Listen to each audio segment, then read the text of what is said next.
Good evening, I'm Nima Rajan, and this is Forum Daily for Monday, April 25th. And tonight, an inquiry has been announced to look into the federal government's decision to invoke the Emergencies Act in February.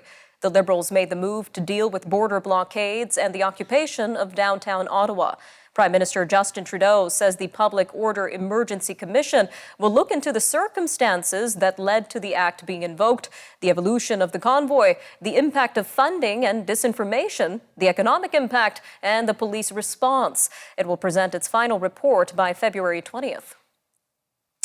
All right, turning to a scathing new report on racism in the military.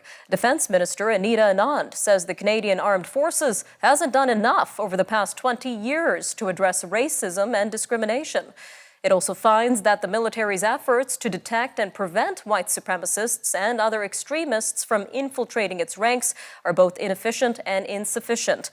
The report says the military needs to act on hundreds of recommendations made in previous studies and reviews that have largely been ignored or shelved over the past 2 decades.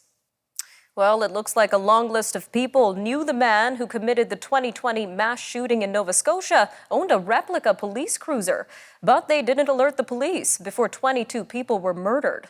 Commission lawyer Amanda Bird presented a summary to the inquiry today. It indicated how the killer acquired 4 Ford Taurus former police vehicles in 2019. This was from a federal government online auction site. When several of his partner's relatives asked that if it was legal to have the vehicle, they were told that it was, and that he planned to use it in parades, rent it to movie productions, or turn it into a memorial for fallen officers.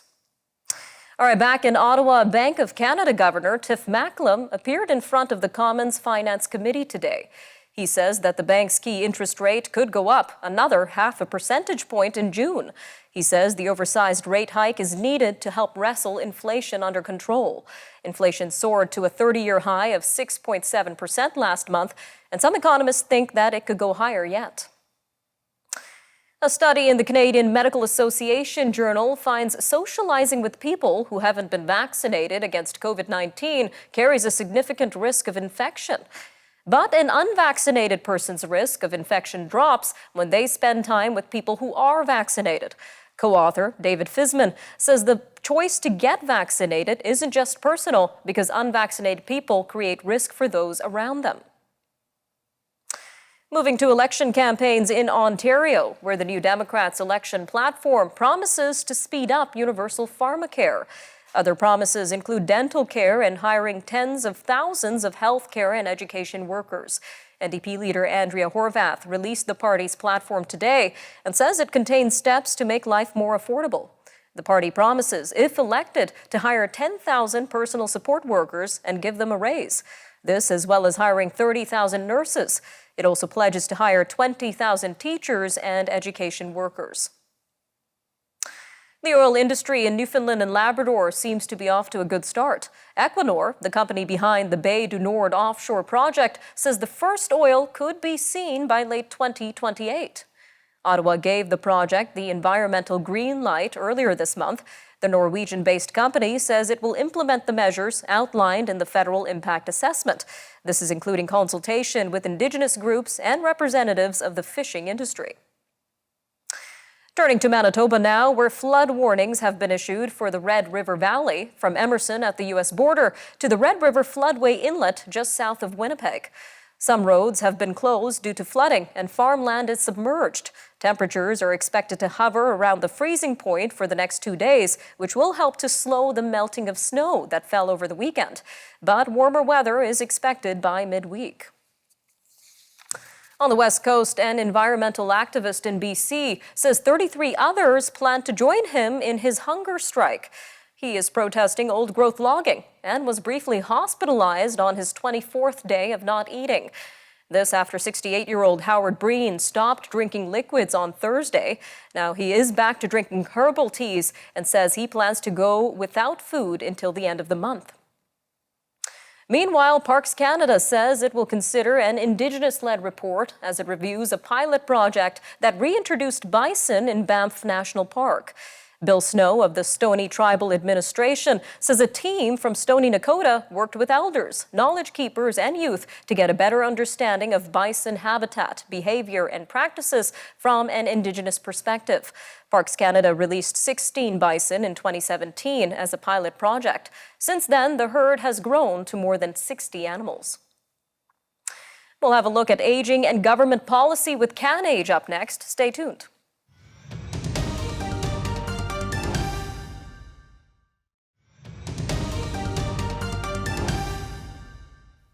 Experts are predicting this week's release of census findings outlining Canada's age pyramid will likely show an acceleration of a 2016 census trend, which noted that Canadian seniors were outnumbering those age 14 and younger. Doug Norris from Environics Analytics says the last census had those over the age of 65 outnumbering Canadian youth for the first time. And Wednesday's findings from the 2021 survey could show the proportion of seniors potentially edging close to accounting for 1/5 of the national population. The pace of aging nationally is expected to jump through to 2031 when the youngest baby boomers turn 65. Well, with us to discuss the situation facing older adults in Canada is Ms. Laura Tamblin-Watts, the founder and CEO of CanAge, a national seniors advocacy organization. Ma'am, welcome to Forum Daily. Thank you very much. Now, according to 2016 census trends, Canadian seniors were outnumbering those aged 14 and younger. We're expecting a similar trend for the 2021 survey on Wednesday. So how would a greater proportion of older adults in Canada's population impact the country overall? Well, we've been expecting this demographic trend for a long time. But as you point out, there are things to do about it, and we have done very few of them. So it is one of the great mega trends that the United Nations calls. Climate change is one of them, and the aging population is another. It doesn't mean it's the end of the world, but it does mean we need to think about how we're going to pay for aging, how we're going to make our own money stretch farther, how government money is going to support us, and make sure that we're shifting some of the priorities. Just give you an example, when the Trudeau government first came in, they had 5 ministries, including one that the Prime Minister held for children and youth, and not a single one for seniors. So now we have 1 for seniors, but still about 5 for children and youth. Not to say children and youth aren't important, but we need to be serving our population as it is. Definitely. So how do governments need to prepare for a greater proportion of older adults in Canada? The first thing we need is a national senior strategy. We've been talking about this for a long time, and yet we still don't have one. We would like to make sure that we put a senior's lens on all decisions. So when we're thinking about designing transportation, we're thinking about designing healthcare, we're thinking about designing housing, that we're thinking about how people are going to live, work, and move in this country. Give you one quick example. The National Housing Strategy brought out in 2017 has almost nothing for seniors in it. And what it doesn't have anything with seniors in care. We all know how much we need to make sure that we're designing housing and communities to help us age in place. And we do know that the federal budget was announced recently. Did that budget address any of these needs? It did and it didn't, I would say. It created an expert panel on one issue where, frankly, we've had more than 30 reports in as many years telling us all the same thing. We know that people want to receive more care at home. We know that we want to have more building standards accessible. We want to make sure that transportation, as it's designed, allows older people to get on and off of the transportation. What it did do was commit previously for some money for long-term care and aging in place, but this budget had nothing more about that. And what I can say, as you know, it was a big housing budget federally. There wasn't much for seniors in there, except a little bit of money to help you modify your home. And in addition to all of this, we've really seen during the pandemic, it really opened our eyes, the need for improving the long-term care system. So how has the pandemic really highlighted the need for the older population in Canada?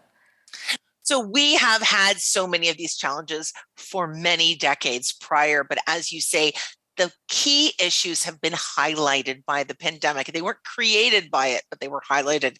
One of the big issues that we need for an aging population is a staffing shift.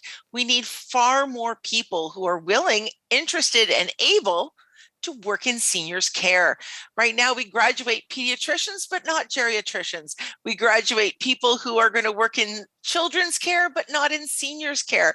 And in terms of recreational therapies, all of the pieces that have to do with living and engaging, we do a really bad job on that with older people. And as we're moving to 1 in 5 seniors over the age of 65, that's got to be our priority. So this government has got to really get its head around immigration, training, and making sure that people get good wages and good jobs. All right, Ms. Watts, thank you again for joining us today on Forum Daily. Thank you. Stay with us. Up next, we'll be examining the recently signed security pact between China and the Solomon Islands. We'll be speaking with Cleo Pascal, non-resident senior fellow at the Foundation for Defense of Democracies and special correspondent with the Sunday Guardian. She's going to help us to unpack the Solomon Islands-China Security Pact. And of course, we'll have more news from around the world shortly after that, so stay with us on Forum Daily. We'll be right back after a short break.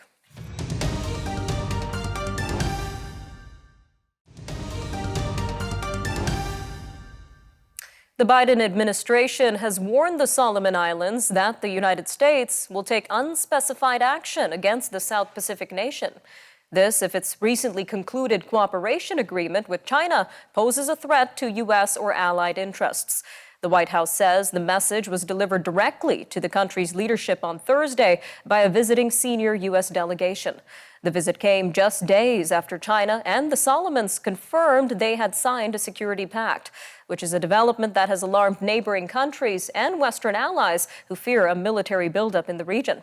Well, with us now to discuss this situation is Ms. Cleo Pascal, non-resident senior fellow at the Foundation for Defense of Democracies and special correspondent for the Sunday Guardian. Ma'am, welcome to Forum Daily. Thank you. It's a pleasure to be with you. Now, this meeting is quite a big deal, one of the highest level U.S. visits to the Solomons in decades. So what is the significance of this direct message from the U.S. to the Solomon Islands? There are a few very important things to pull out. One is that it's a failure of Australian policy. Australia led a lot of Western policy in the region, including for the Five Eyes, which includes Canada. And the fact that this has gone so far under Australian oversight shows that there has been a real problem with Australian leadership across the region, and that's why the Americans had to come themselves. Also, it must be made very clear, this is a message to the Prime Minister of the Solomon Islands. He's a corrupt, pro-PRC guy. He does not represent the vast majority of the population of the country. And so this is very much contained. It's not about the Solomon Islands as a country. It's about this particular regime that's in power and their relationship with China. And for our viewers who may not be familiar, can you briefly go over the key details of this Solomon Islands-China Security Pact? It's a very almost colonial 19th century type of deal, which at the behest of the Solomons government, which again means this guy, Prime Minister Sogavare, he can invite in the Chinese military to help suppress domestic dissent, for example, to protect Chinese interests. He can provide a base for support, resupply of Chinese naval, air force, missile defense systems. It's very wide-reaching and it's very protectorate 19th century style agreement. And the government of the Solomon Islands is saying that this agreement only has domestic applications. So why is the U.S. concerned about regional security? Well, two elements to that. It does have domestic applications, and the main application is suppressing the opposition to Prime Minister Sogavare. So if you care about democracy in the region, and remember, the capital, the main island of the Solomon Islands is Guadalcanal. This is 80 years ago this summer will be the commemoration of the beginning of the Battle of Guadalcanal, which was the last time the American military had to go in to protect and defend freedoms of the people of the region from an expansionist Asian power. So this is very evocative of that kind of a situation where you have a leadership that's a proxy leadership from an expansionist Asian power that now might have the military might to oppress the local population who really just want the sort of democratic freedoms that were fought for 80 years ago. And to add to that, we've really been seeing China tightening its grip on the Indo-Pacific region. So how are experts such as yourself interpreting these recent moves?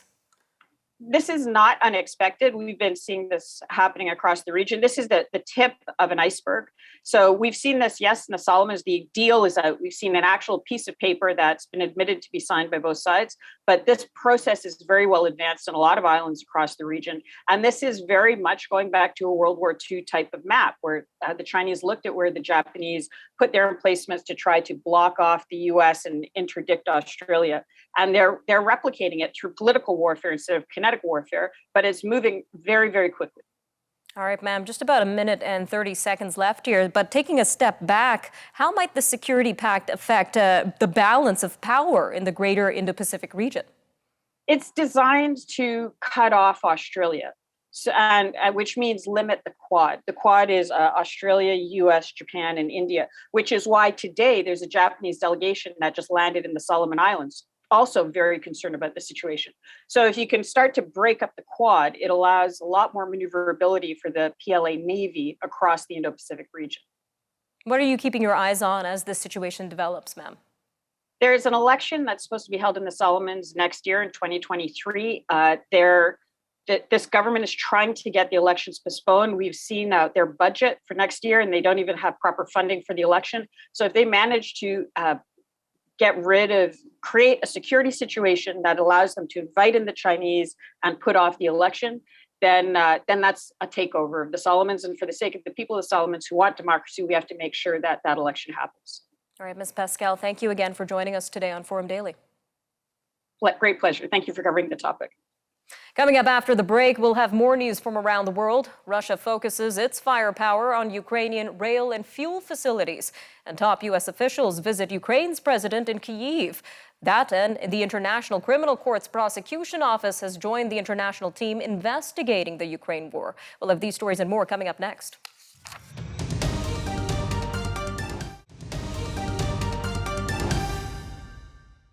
Russia focused its firepower on Ukrainian rail and fuel facilities today, with missiles and warplanes striking far behind the front lines. The change in strategy appears to be an attempt to slow the movement of Ukrainian supplies toward the east and disrupt the flow of fuel needed by the country's forces. Ukrainian troops holed up in a steel plant in Mariupol are tying down Russian forces and apparently keeping them from being added to the offensive in other parts of the Donbass. Meanwhile, U.S. Secretary of State Antony Blinken and Defense Secretary Lloyd Austin continue to stand behind Ukrainian President Volodymyr Zelensky. Both say Mr. Zelensky is committed to winning his country's fight against Russia and that the United States will help him achieve that goal. The two met with Mr. Zelensky yesterday for 3 hours in Kyiv. They told Mr. Zelensky and his advisors that the U.S. would provide more than $300 million in foreign military financing and had approved a $165 million sale of ammunition. The International Criminal Court's prosecution office is also making moves to support Ukraine. It's joining a multinational team to investigate atrocities committed during the war in the country. The team was set up by Ukraine, Lithuania, and Poland. The European Union's Judicial Cooperation Agency says the agreement sends a clear message that all efforts will be made to gather evidence on core international crimes committed in Ukraine and bring those responsible to justice. Well, violence is also plaguing South Sudan. The United Nations mission in the country says dozens of people have recently been killed. The violence includes beheadings and sexual attacks in a volatile county in South Sudan. The mission said it documented 72 civilian deaths between February 17th and April 7th in Unity State's Lear County. Among the victims was a local staffer with the aid group Doctors Without Borders. It said 64 cases of sexual violence, including gang assaults, were recorded in the same period. These in attacks carried out by armed youth from neighboring counties. Moving to France now, where after winning re-election, French President Emmanuel Macron intends to go back to work straight away. His inauguration is expected by May 13th, but he will soon face crucial parliamentary elections where he's likely to struggle to keep his majority. The 44-year-old leader plans to quickly head to Berlin. This in line with the tradition providing that the newly elected French president makes his first trip abroad to neighboring Germany. This to celebrate the country's friendship after multiple wars. Efforts to try to end the war in Ukraine will top the agenda. Mr. Macron may also travel to Kyiv to meet with Ukrainian President Volodymyr Zelensky. To the east, a new COVID-19 outbreak has prompted officials in Beijing, China, to conduct mass testing of most of the city's 21 million residents. The news has sparked stockpiling of rice, noodles, vegetables, and other food items by residents who are worried about the possibility of a Shanghai-style lockdown. Only 70 cases have been found since the outbreak surfaced on Friday, but authorities are rolling out strict measures under China's zero-COVID approach. Turning to a new U.S. study which has found having a family member with COVID-19 in an intensive care unit was associated with a high prevalence of symptoms of post-traumatic stress disorder. Researchers at the University of Colorado studied 330 family members of patients admitted to the ICU with COVID-19 at 12 hospitals across the U.S. in 2020. They found Hispanic Americans, women, and people with lower levels of formal education exhibited higher levels of PTSD. Family members with higher scores more commonly described feelings of distrust of practitioners.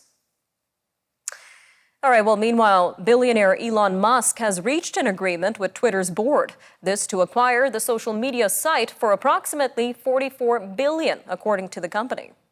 The outspoken Tesla CEO, who is the world's wealthiest person, has said he wants to buy Twitter because he thinks it's not living up to its potential as a platform for free speech.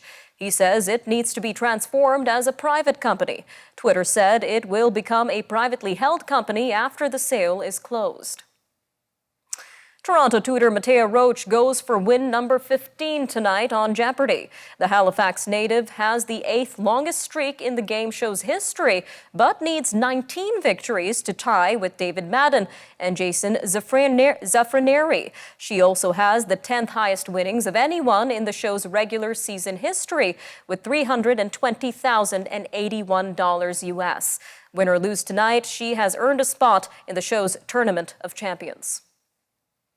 That'll do it for your look at national and international news for today. Take care, Canada. We'll see you next time.